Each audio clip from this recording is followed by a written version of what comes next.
días, 500 calorías por día. 2 pedazos de pan viejo y una papa. Era lo que comían. Una vez que terminó la guerra, esto fue de octubre hasta mayo, octubre de 44 a mayo de 45, en mayo de 45 terminó la guerra y después la vida vuelve a lo normal, la alimentación volvió a lo normal y los holandeses controlaron esta cohorte de los hijos del hambre, de la hambruna de Holanda y vieron datos muy interesantes. Observaron que cuando estos individuos llegan a la edad adulta, presentan una serie de cambios fenotípicos. Voy a incluir intolerancia a la glucosa, obesidad, hipertensión, hasta esquizofrenia, y acá para nuestro interés, el aumento de riesgo de cáncer de mama. Una cosa que me gustaría enfatizar, enfocar, es que el momento en el cual ocurre este insulto nutricional, esta hambruna, sea en el primer trimestre o segundo o tercero del embarazo o la primera infancia, esto tendrá un gran impacto en cuáles son los órganos afectados.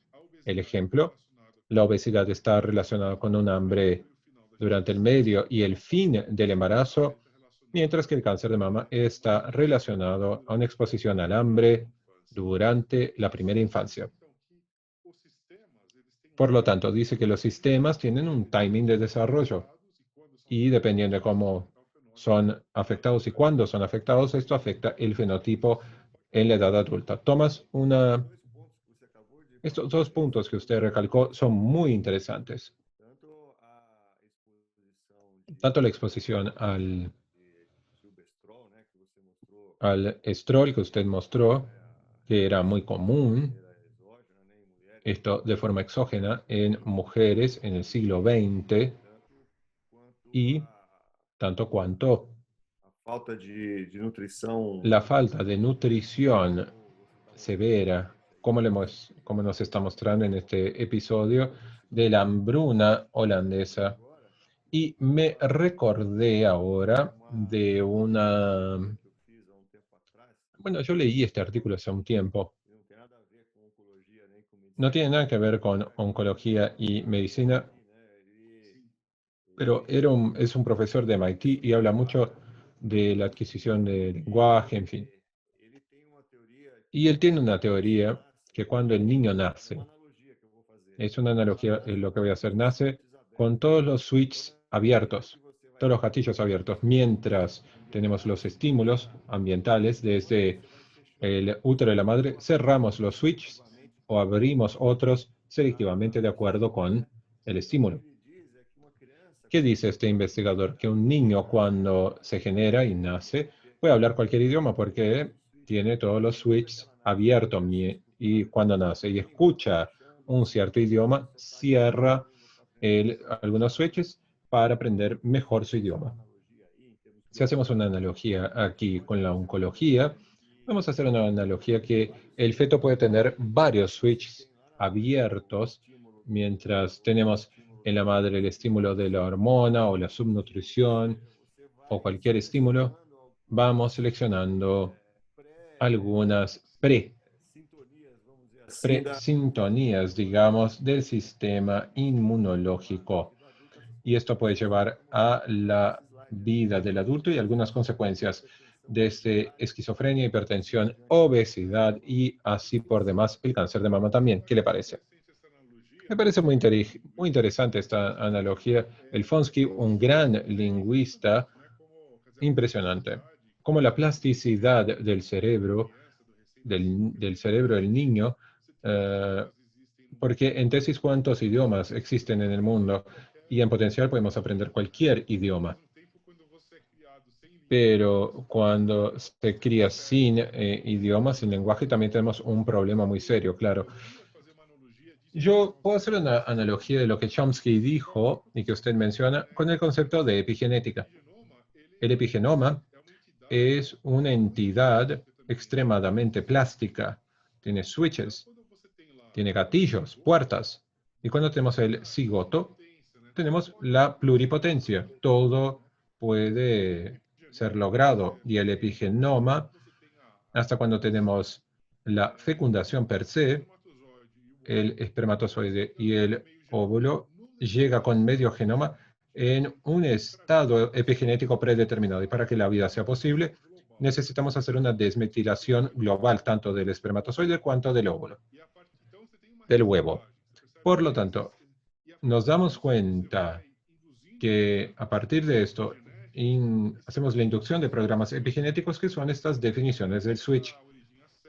Hacemos la, hacemos la diferenciación para los diferentes órganos, cerebro, hígado, etcétera. Pero en la primera infancia, este epigenoma aún sigue muy plástico. Esto es muy bueno por un lado y podemos lograr una adaptabilidad muy alta al ambiente, pero también dice que es justamente el ambiente que es nuestro ambiente muy agresivo y esto puede incorporar marcas en el epigenoma, haciendo los cambios de los switches de por vida.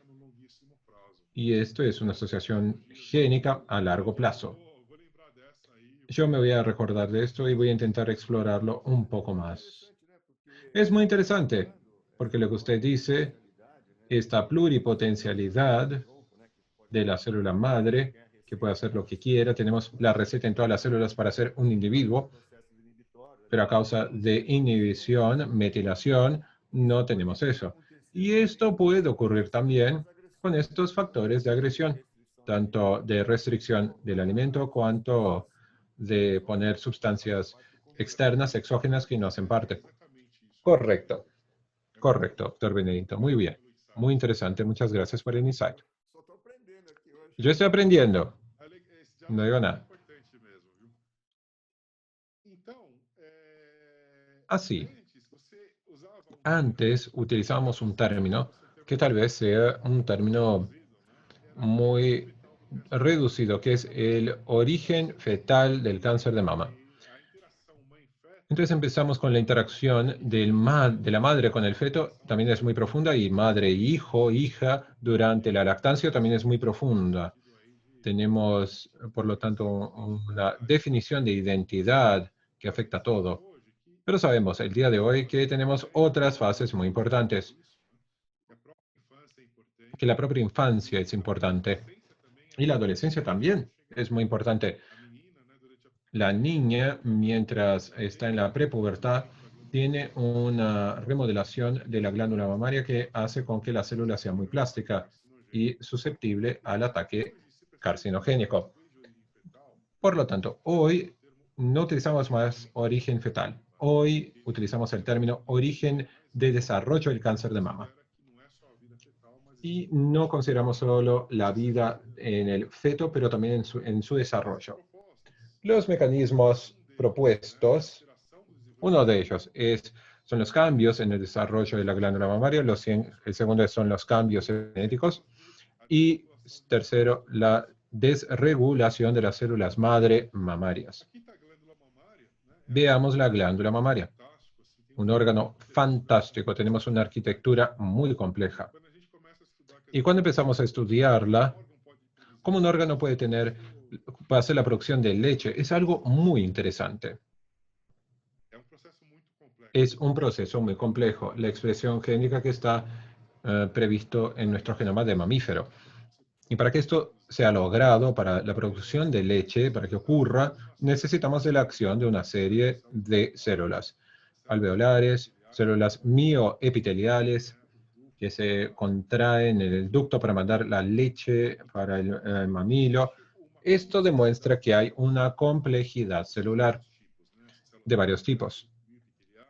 Las células mioepiteliales, luminales, alveolares, y esto también nos lleva a pensar que tenemos células madre en la glándula mamaria. Hasta experimentalmente, si agarramos una glándula mamaria de un ratón y hacemos un trasplante para una glándula mamaria de otro ratón en el cual el componente epitelial se sacó, esto ya se hizo en los años 50 del siglo pasado, logramos crear una nueva glándula mamaria. Es algo fantástico. Es un órgano extremadamente dinámico y plástico. El desarrollo de este órgano ocurre ya en el periodo del embrión. Empezamos como un botón muy primitivo que no se expande mucho durante la embriogénesis y la vida del feto. En la vida neonatal tenemos un poco de ramificación, pero este órgano queda dormido, que ha parado en la primera infancia. Y cuando llegamos a la prepubertad, empieza a remodelarse. ¿Qué ocurre en la prepubertad y en la pubertad per se? Tenemos el estroma, que también hace parte de la glándula mamaria, los adipócitos y fibroblastos que se expanden muy rápido. Y la parte epitelial es más liviano en términos de desarrollo. Por lo tanto, hasta tenemos biólogos de desarrollo que dicen que hay un conflicto. Tenemos un estroma que es muy desarrollado y también tenemos un epitelio que aún es parecido al periodo del embrión, que es parecido. Y esta situación de conflicto puede entonces, en teoría, aumentar el riesgo de cáncer de mama. Las exposiciones de la niña durante la prepubertad y pubertad también deben ser tomadas en cuenta. Y pensamos que estas partes iniciales, estadios iniciales, son las ventanas de susceptibilidad al cáncer de mama, justamente porque el epigenoma y las actividades de célula madre en este periodo es muy importante. Y el epigenoma está muy plástico. La completa diferenciación de este órgano ocurre apenas durante la primera gestación completa. Con la lactación tenemos el ápice de esto, el máximo desarrollo de los alvéolos, y después que tenemos la lactancia, el término del periodo de la lactancia, tenemos una involución. Por eso las mujeres que tuvieron hijo o tuvieron más hijo más temprano tienen menos riesgo de cáncer de mama de lo que las mujeres que nunca tuvieron hijos, por ejemplo. Tomás, este tema del tejido del estroma es muy interesante. Incluso estamos escribiendo un artículo coordinado por Paula, que es una investigadora de Sirio, y algunos postgraduandos. Creo que Fernández está aquí, está colaborando también con nosotros, justamente para intentar lograr entender el rol del estroma en el momento del cáncer de mama y cáncer de colon. Esto no ocurre solo en la mama, ocurre en otros órganos. El estroma tiene un rol que siempre fue muy olvidado. Hoy sabemos que todo lo que está en el estroma alrededor del tejido del epitelio, cómo puede influenciar el riesgo del cáncer, como se demuestra aquí. Esta falta de equilibrio del estroma con el epitelio. Sí, es muy interesante, Benedito, y estoy de acuerdo con usted. El rol del estroma se olvidó por décadas y más recientemente estamos volviendo a este componente muy interesante. Hay hasta algunos investigadores que hacen investigación en cáncer de mama y tienen un modelo que no es el que yo les mostré en el inicio. Este modelo piensan que el ataque carcinogénico y el insulto epigenético también es muy importante en la célula mamaria epitelial. Y hay un autor, Soto, argentina radicada en Tufts, y ella dice que cáncer no es un problema de ataque carcinogénico al epitelio. Dice la investigadora que el problema de cáncer es que es un cambio en la arquitectura del estroma. Y esto puede ser, tenemos la inducción por xenobióticos, y a causa de esta arquitectura cambiada tiene entonces un impacto en el epitelio. Hay una serie de investigadores que utilizan mucho más esta línea. No sé si estoy totalmente de acuerdo, porque desde el punto de vista toxicológico aún tenemos muchos estudios que demuestran que el ambiente epitelial puede ser un objetivo de los agentes carcinógenos, pero los modelos no están parados, son complementarios. Lo que ocurre en verdad es una sobreposición muy grande, y eso es lo que hablábamos antes. No tenemos este entendimiento de la complejidad toda mezclada. Como decimos acá, está todo mezclado. Es más fácil decir, mi modelo es este y punto, sigo con él. No, no debemos pensar así porque en oncología las cosas están mezcladas. No tenemos un modelo total y absoluto. tenemos varias partes. Hay una sobreposición muy interesante. Y puede ser que tengamos aspectos que entran en un modelo, el otro. El tema del tiempo también es muy diferente por la forma. Yo estoy de acuerdo con usted, creo que tenemos que mirarlo con cariño hacia el estroma y lo que está ocurriendo, la inflamación, el estrés oxidativo, el estándar en fin, de la alimentación. Y aquí, solo una base de la epigenética. Tenemos varias definiciones de epigenética, más ortodoxas, otras que son más heterodoxas. Tenemos bueno, el fenómeno epigenético, que es más acepto, es aquel que no cambia la secuencia del ADN, pero hace una inducción de cambios accesorios a la molécula y que no cambia la lectura de las bases del ADN, pero cambia así el nivel de expresión de este genoma. Hablamos de la mutación.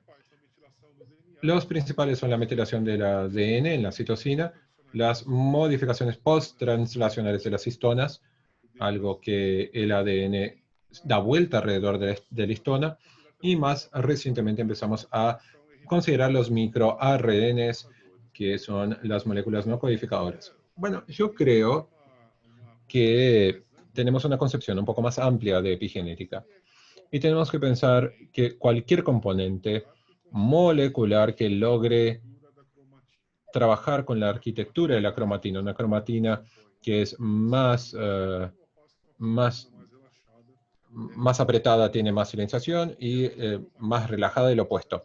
Nuestra cromatina, dependiendo del estado metabólico y durante el día pasa de un estadio más compactado para uno más relajado y la vida sigue. El epigenoma no es estático, es muy plástico. La regulación epigenética es muy importante en el desarrollo de la glándula mamaria, ya comentamos esto. Y también tenemos que tomar en cuenta la acción del stem cell, de la célula madre. La célula madre que está aquí, en la glándula mamaria, tiene que hacer la producción de los varios subtipos celulares. No obstante, el genoma de los varios subtipos celulares en la mama y en el organismo, por lo menos del punto de vista de células no sexuales, somáticas, el genoma es el mismo. Pero formamos la célula alveolar, no obstante formamos la alveolar, parte de la stem cell. Bueno, ¿quién controla esto? Es el programa epigenético que se introduce. Hasta puede ser entendido como un software que se impone a un hardware, que es nuestro genoma, y que va a controlar cómo trabajamos. Este proceso es muy importante durante la pubertad y durante la nutrición va a tener un rol muy importante. Tenemos el ácido fólico y esto es irresponsable. Bueno, tenemos los polifenólicos, tenemos los ácidos grasos, también afectan este proceso. Aquí vean los datos más antiguos de mi laboratorio. Estábamos justamente en un momento preocupados con el efecto de un nutriente en los procesos epigenéticos en la célula de cáncer de mama. Y lo que observamos con este estudio es que hay nutrientes muy diferentes, como el ácido butírico y selenio, un macronutriente y el otro es un micronutriente, logran afectar marcas epigenéticas en el cáncer de mama. Y acá hicimos la sugerencia que esto puede estar relacionado con un control de la proliferación de las células. En algún punto de nuestra investigación empezamos a pensar cómo deberíamos pensar las intervenciones nutricionales para hacer la prevención del cáncer. Y nuestras conclusiones, por lo menos las primicias es que debemos considerar el ciclo de vida de la mujer y ya empezar hacia el inicio de la vida.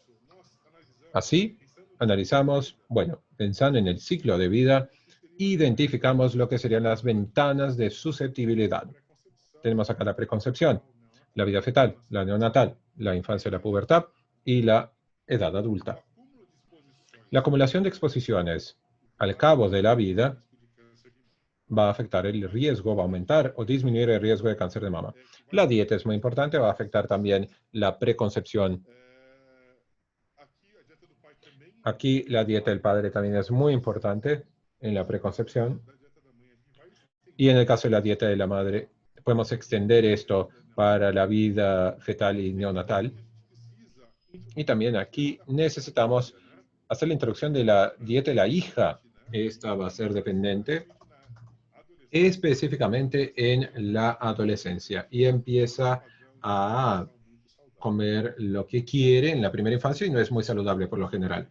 Todas estas exposiciones nutricionales, y acá consideramos xenobióticos y otros puntos, factores ambientales, van a afectar cómo la glándula mamaria se desarrolla, creando así un suelo muy fértil para la programación del cáncer. Así, en una visión más pesimista, llamamos esos estadios de la vida como ventanas de susceptibilidad, pero tengo una mirada más positiva que debemos considerarlas como ventanas de oportunidad para establecer intervenciones nutricionales, ya haciendo, haciendo la previsión del desarrollo en la vida. Muy buena diapositiva. Este trabajo es el tema que me gustaría pasarles, la esencia de lo que estamos trabajando en una única diapositiva. Y con el tiempo llegué a este formato que creo que reconoce que la dieta en la edad adulta es muy importante, pero también no abandona esta posibilidad de que el inicio de la vida también es muy importante. Aquí en la preconcepción, por ejemplo, los gametas son los objetivos también del punto de vista del hombre. Esto es un poco más natural porque nosotros durante la vida adulta tenemos muchísima gametogénesis y este es un proceso que involucra un cambio epigenético. Y el hombre en la gametogénesis masculina es muy vulnerable al medio ambiente. Sabemos que el paciente gordo, obeso, tiene una infertilidad. Parte de esto pasa por un cambio en la calidad de los gametas.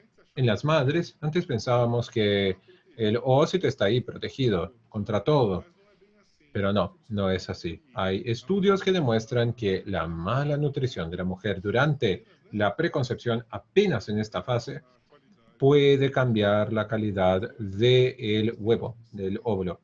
Entonces, ambos tienen que cuidarse. Tenemos acá una mastologista. Tenemos Fabio Ferreira, que también, está trabajando en la prevención estamos hablando de la prevención de cáncer de mama, de los óvulos, los gametos. Por lo tanto, tenemos que ver esta diapositiva y hacer un brainstorm, una tempestad de ideas muy interesante. Sin lugar a duda. Hay una diapositiva final que me encantaría presentarles. Sé que estoy hablando muchísimo. Quiero respetar el problema, pero el último que me gustaría mostrarles habla mucho de un paradigma muy interesante que debemos pensar: el riesgo de cáncer de mama y cómo hacer la prevención. En verdad, el cáncer en general. Yo ya termino mi idea. Fabio está preguntando si hay algún paralelo entre si tiene una información de los pacientes que sobrevivieron al holocausto y, bueno, si hay algunos datos de la población judaica. Esta es una cohorte también muy importante, sin lugar a duda. Se siguieron muchísimos, hasta por investigadores en Israel y algunos en Nueva York también, que tienen esta cohorte. Y hay cambios que ocurren. El cáncer, sinceramente no sé, pero sé que hay cambios y hay nivel de riesgo de enfermedad mental como depresión, esquizofrenia, etc. También tenemos una otra cohorte, existen varias, pero estos eventos traumáticos de la humanidad fueron muchos, específicamente el siglo pasado. También sé que hay tenemos una corte de la ciudad de Leningrado, ahora San Petersburgo, que el ejército selló la ciudad por 3 años, el ejército ruso y el ejército nazi, en verdad, dejó a la gente allí por 3 años. Y la gente que pasó esa situación de estrés, un paralelo con la hambruna, holandesa, esta gente no tuvo tanto problema en la edad adulta, porque hubo una ecualización entre el ambiente intrauterino y el ambiente postnatal. Eso es un problema, ese es un punto de programación. Los que sobrevivieron al holocausto también pasaron por otra crisis. Lo que ocurrió ahí también fue muy intenso. Durante la guerra en Leningrado, la ciudad se lograba conseguir alimentación, pero en los campos de concentración había algo que fue diabólico y extremado. Esa es la palabra correcta. Fue horrible. Por lo tanto, el nivel de estrés también fue muy alto. Y sobre cómo se hace la programación epigenética, etc. También tenemos la cohorte de la revolución cultural de Mao en China, y también tenemos datos indirectos que esto aumenta el riesgo de esquizofrenia en los sobrevivientes. Pero como los datos de China son más cerrados, no tenemos tanto conocimiento, claro, de China. Otra pregunta aquí de Clara, Latina assistindo a de América gente. Latina, también que nos mira, y dice, Hijas. Pero el efecto es igual en los hijos varones, Sim, los hombres también, tem o mesmo efeito que nas mulheres, né? sim, isso é muito sí, importante. es muy importante esta pregunta. Yo tengo un sesgo con las mujeres porque estudio cáncer de mama. No obstante, hay también un cuerpo de literatura que muestra que en verdad los hombres son más susceptibles a la programación metabólica. Hay efectos que son sexodependientes, dimorfismos sexuales, sin lugar a duda, y los hombres y las mujeres no responden de la misma forma. Tengo un colega, Luis Antonio Giustolin, que trabaja con cáncer de próstata y que muestra que la mala nutrición materna programa el hijo ya intrauterinamente para que tenga más riesgo de cáncer de próstata en la edad adulta. Pero el problema llega tanto a mujeres como varones. No solo mujeres, pero bueno, mi enfoque es, sin lugar a duda, el cáncer de mama en mujeres.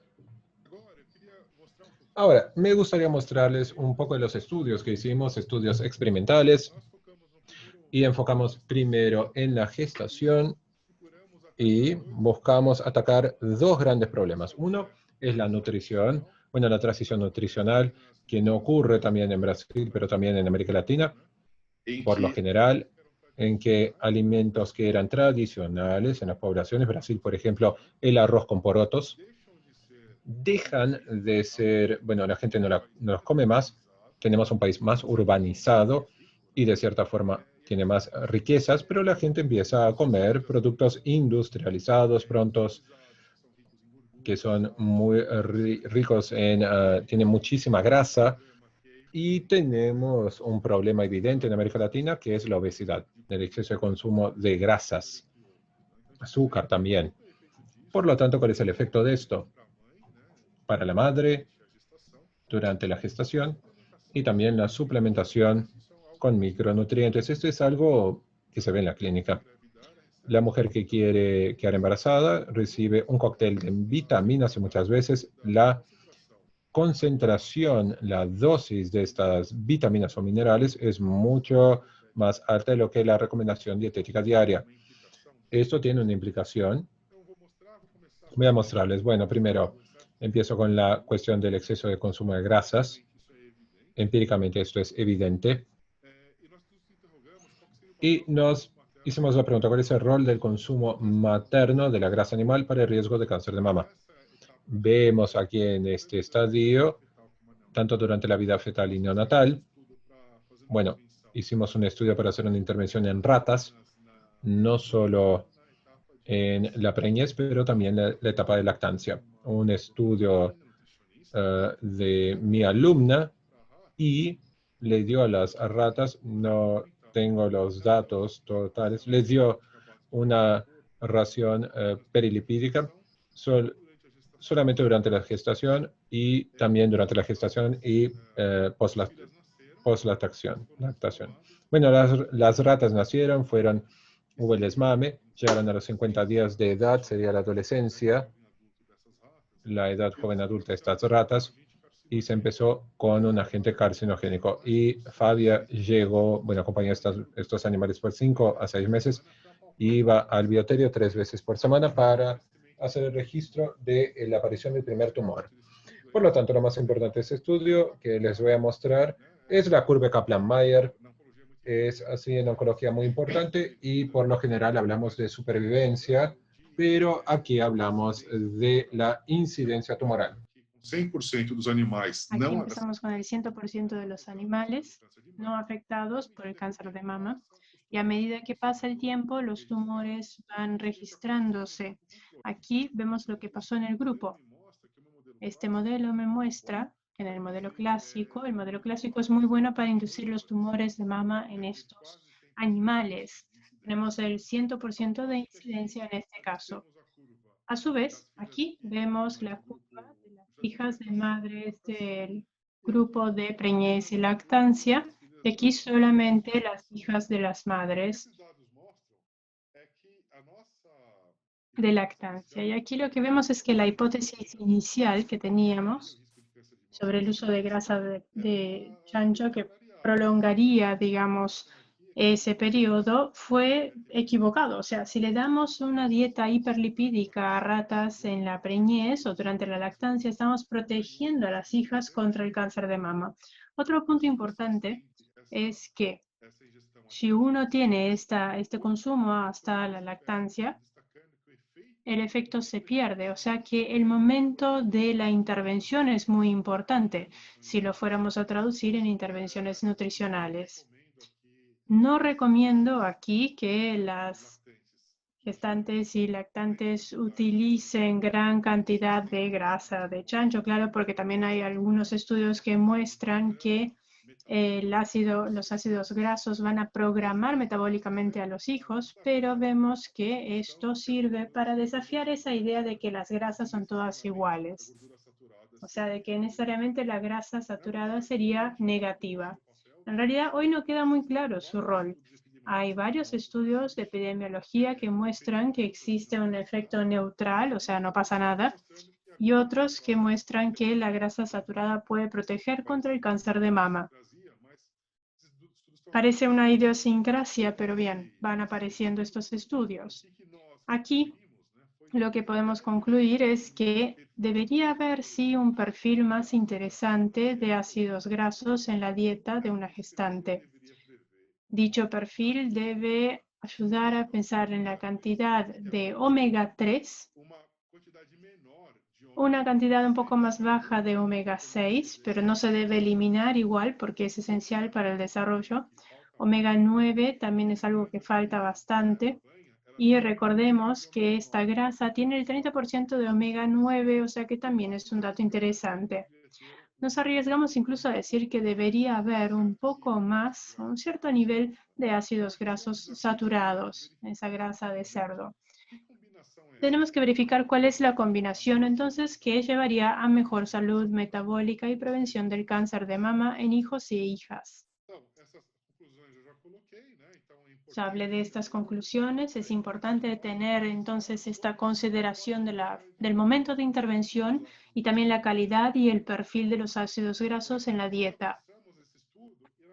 En este estudio, analizamos el lipidoma de la glándula mamaria de hijas adultas y también el perfil transcripcional global. En ese momento utilizamos el microarray, fue una gran inversión porque se trataba de una técnica muy cara en ese momento. Y lo hicimos en todos los ratones. Analizamos aquí en el lipidoma, notamos que podemos dividir los diferentes grupos. Hay varios ácidos grasos que tienen una constitución diferente. No entendemos muy bien qué significa biológicamente esto, porque son muchos ácidos grasos, pero esto por lo menos nos muestra que una intervención al principio de la vida puede hacer que haya alteraciones permanentes en el metabolismo de estas cuestiones. Con relación al programa transcripcional, el PSA también dividió muy bien aquí el grupo control y el grupo de gestación. Fueron varios genes alterados que tienen que ver con la movilidad celular, por ejemplo. Y nos frustró un poco lo siguiente, ¿no? Logramos hacer un análisis de bioinformática, en este caso con más detalle, para poder entender qué estaba pasando con más profundidad. De cualquier manera, nosotros sentimos que estamos en la punta del iceberg, en genómica, en lipidómica, porque hay muchas cosas por debajo todavía del iceberg que tenemos que entender. Tengo un estudio que presento aquí que no es de mi grupo, pero es un grupo importante. Hicieron un estudio en el que le dieron un pienso obesogénico. O sea, nuestro pienso no lo era, porque la grasa de cerdo no es algo palatable para los ratones. Y en nuestro caso, las ratas corrigieron el consumo calórico. Fue el mismo en el grupo control y en el otro. Pero aquí, en este estudio, se ofreció una dieta con alta tasa de grasa y de azúcar y palatable, o sea, con sacarosa. En este estudio, en este grupo, las ratas preñadas estaban obesas o quedaron obesas y tuvieron más riesgo de cáncer de mama. O sea, no es solamente una cuestión de calorías, sino la proporción y los macronutrientes. Lo que es interesante, e insisto en la cuestión de stem cells, de las células madre, es que se notó que en las hijas que tenían más riesgo para la enfermedad, había un componente de stem cell más alto en esos animales, lo cual sugiere que las stem cells podrían ser un blanco de ataque carcinogénico. Tenemos otro estudio aquí también que nos trae datos más sólidos para esta hipótesis. Es de un grupo norteamericano en el que se observó que si uno toma un grupo de stem cells en una rata adulta, si uno ve la glándula mamaria, seguramente va a encontrar células que quedaron del periodo embrionario. Eso se puede ver en la pulsometría de flujo, se puede hacer la caracterización de linajes, etcétera, con stem cells. Esto muestra que lo que decía Recamier en 1829 tiene sentido. Tenemos ahora una prueba científica de eso. Desde esta perspectiva veo que las stem cells embrionarias, una vez generadas, se van a encontrar a lo largo de toda la vida adulta. Y esto pasa a ser un conduit, digamos, un camino, ¿no? Que vemos una vía desde el comienzo de la vida hasta la vida adulta. El enfoque aquí en stem cells nos abre toda una perspectiva muy interesante.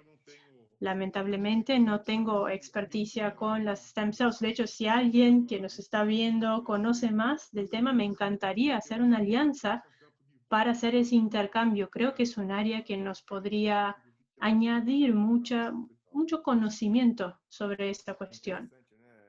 Me parece interesante eso, Thomas. Hace 200 años, simplemente observando, nos dio una propuesta teórica sin el conocimiento de la parte genética o de biología molecular, y pasados tantos años, hoy tenemos estudios que sí muestran ese razonamiento correcto que tuvo él. Exactamente, muy interesante eso. Son episodios en la historia de la ciencia que se muestran magníficos. O sea, todo lo que había por detrás, ¿no? Pero era algo muy rudimentario en ese momento. Sí, pero el simple hecho de tirar esa hipótesis me parece increíble. Ese es el punto. Él creó la propuesta. Esto pasó en otras áreas de la ciencia, en la física, en fin. Se hacía una hipótesis y pasaban, no sé, 100, 150 años y de repente se comprobaba algo que habían dicho hacía tanto tiempo. Es muy interesante eso. Sí, Lamarck también lo hizo. Sí, Darwin, Lamarck, en fin. Exactamente, hay incluso grupos hoy día de los neolamarquistas, en fin. Es muy interesante ese movimiento en la biología, y hay otros episodios también que podríamos estudiar en ese sentido, en la medicina. Ahora vamos a cambiar un poco el tema, vamos a seguir hablando de madres, pero de suplementos. Você precisa para terminar? Tomás, ¿cuánto tiempo tienes hasta el final de la presentación? Podrían ser 10 minutos, 15 como mucho, puede ser. 10 minutos está bien porque empezamos un poco retrasados, pero hasta las 3:25 podríamos ir. Bueno, está bien. Dejo entonces esta cuestión de los suplementos para otro momento. Este artículo está en PubMed. Nos debes un artículo. No me voy a olvidar, ¿eh? Lo voy a anotar. Sí, no hay problema. Les puedo enviar el artículo. No, queremos la presentación del artículo. Sí, claro, no hay ningún problema. Es que hay muchísima gente que le está encantando aquí la charla. Y a mí me parece muy interesante todos los aspectos mencionados desde el punto de vista científico y también desde el punto de vista analítico. O sea, nos hace reflexionar sobre todo lo que tenemos hoy con relación al cáncer de mama. O sea, no es simplemente algo experimental de laboratorio, es algo de concepto también. Muy bien, muchas gracias por la devolución. Benedito, voy a avanzar entonces. Voy a hablar entonces de la influencia del hombre, del padre. Tenemos una colega que dijo, bueno, solamente se habla de las hijas, pero ¿y los hijos? Varones. Bueno, y yo digo, solamente se habla de madres y también toda la cuestión de culpa, ¿no? Que es algo que tenemos que evitar definitivamente, pero el padre también tiene un rol importante. Voy a pasar aquí algunas diapositivas. Necesitamos hablar sobre la salud y alimentación de los padres. Eso es lo que quiero decirles. Eso es algo que nadie nunca le dio bola, ¿no? Durante muchos siglos.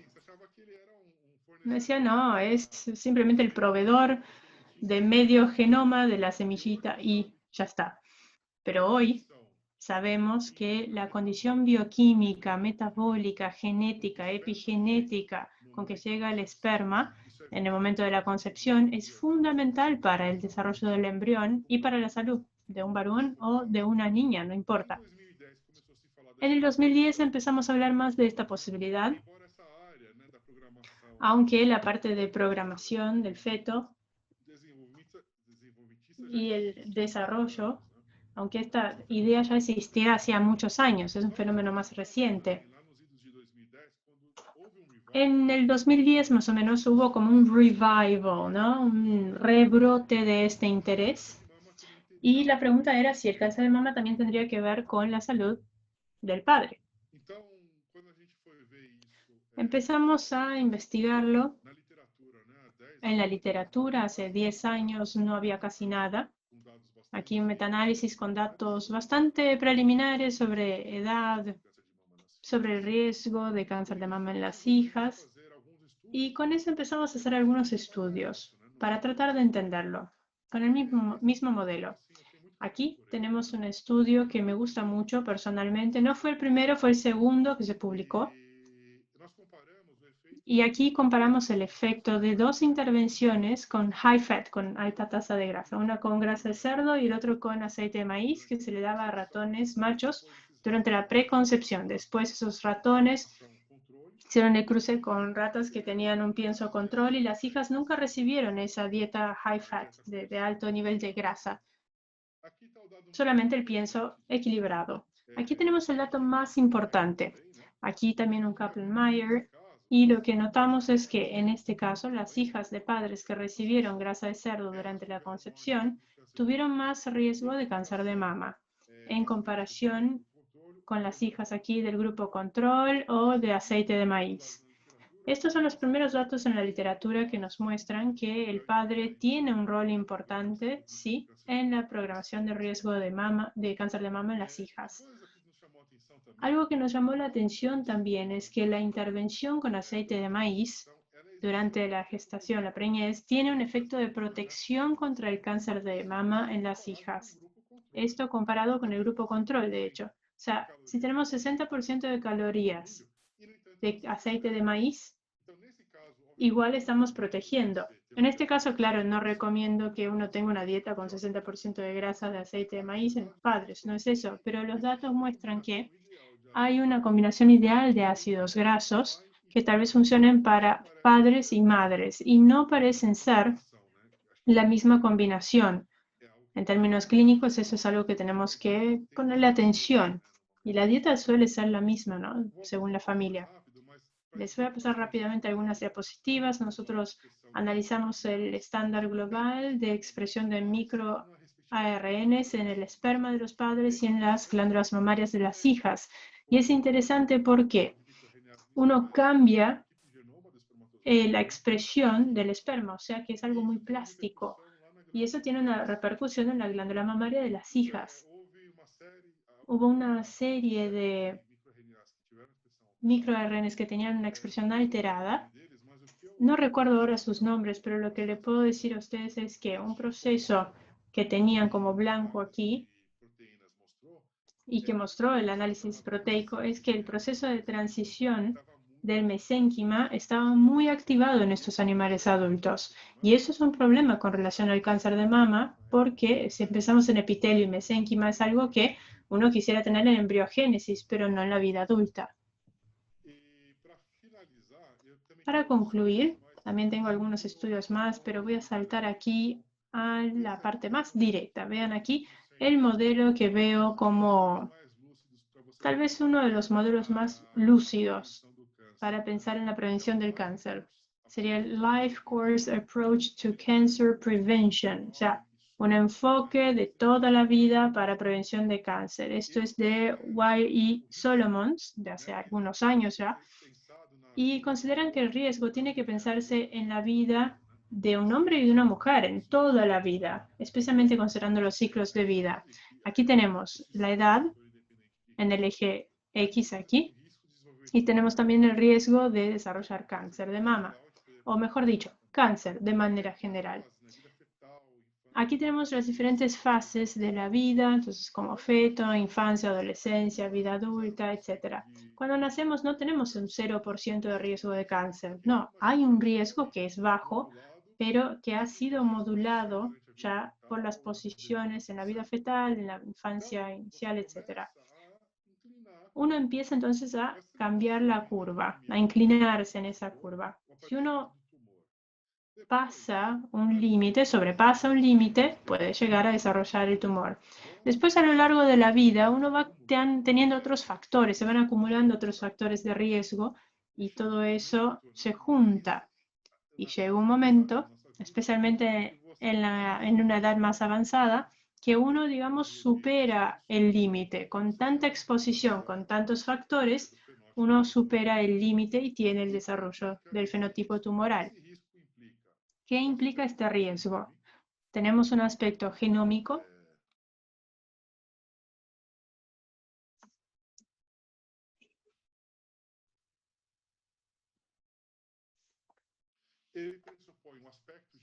Tenemos un aspecto genético y en gran parte de las personas que no tiene riesgo, que no tiene un caso familiar de cáncer, lo que vemos es un riesgo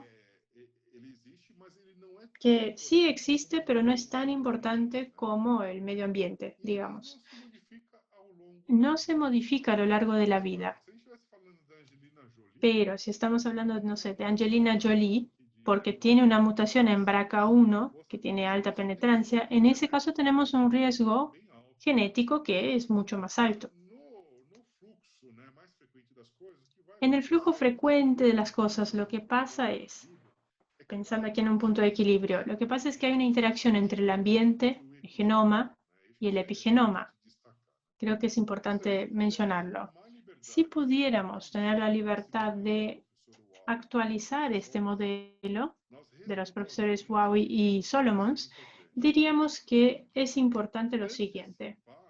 Hay que anticipar el modelo. Hay que pensar en la preconcepción. Esa también sería una etapa del ciclo de vida. Y también hay que introducir un componente epigenético aquí. El aspecto genético es más estable en nuestra vida, pero el epigenético también es importante. Hablamos de los switches, por ejemplo, de Chomsky, y esto es algo muy plástico en el comienzo de la vida y muy susceptible a una mala regulación por la mala nutrición, exposición a drogas, etc. A medida que vamos envejeciendo, ese epigenoma se vuelve más estático. Y llega un momento de la vida que está más estable y lo que va a pasar en la edad adulta es que uno tiene un rol o un proceso de epigenetic drift. O sea, el individuo más adulto, más añoso, ya no puede mantener los patrones epigenéticos originales y eso lleva a una desmetilación y probablemente reactiva una stem cell embrionaria que está ahí durmiendo en un órgano del adulto. O sea que aquí está mi recomendación en términos prácticos. Tenemos que pensar también en esa preconcepción como una ventana de oportunidad para evitar el cáncer. Quisiera agradecer a estas agencias de promoción y también nuestros colaboradores, alumnos, exalumnos, tantas personas en estos últimos 14 años. Y voy a hacer un poco de propaganda también, si me permiten. Sí, claro. Aquí tenemos una publicación del ILSI, el International Life Science Institute, que habla justamente de la nutrición en el comienzo de la vida, epigenética, prevención de enfermedades crónicas no transmisibles. Una ventana de oportunidades para pediatras. Aquí esto sirve para oncólogos, sirve para biólogos, sirve para varios tipos de profesionales. Es algo muy básico y es gratis y lo pueden descargar en ILSI. También tenemos aquí un libro nuestro sobre nutrición y prevención del cáncer que se publicó por la Royal Society of Chemistry y está en venta en Amazon o en el mismo sitio de la Royal Society of Chemistry. Y acá tenemos un resumen de todo lo más actual en lo que es nutrición, prevención de cáncer. Hablamos justamente sobre el comienzo de la vida aquí, en ese esquema que les mencionaba, eso lo tenemos en nuestro capítulo. Y debo decir que Benedito fue un gran colaborador. Aquí también contribuyó mucho hablando de la carne roja y el cáncer de colon, la asociación que existe. Si están interesados, aquí está la sugerencia. Concluyo diciendo que me encantó la charla, me gustaron mucho las preguntas, muy interesante esta interacción. Les pido disculpas porque me pasé del tiempo, pero es que me emociono y me pongo a hablar, pero pienso que es mejor explicar las cosas bien que pasar tan rápido por toda la información. Gracias una vez más y muchísimas gracias, doctor Benedito. Por favor, Tomás, ha sido un gusto para nosotros. Hay mucha gente aquí interesada, muchos cumplidos. Nadie se fue, se quedaron todos hasta el final. Eloísa Tallara dice que fue excelente, que le encantó. Un abrazo para ella también.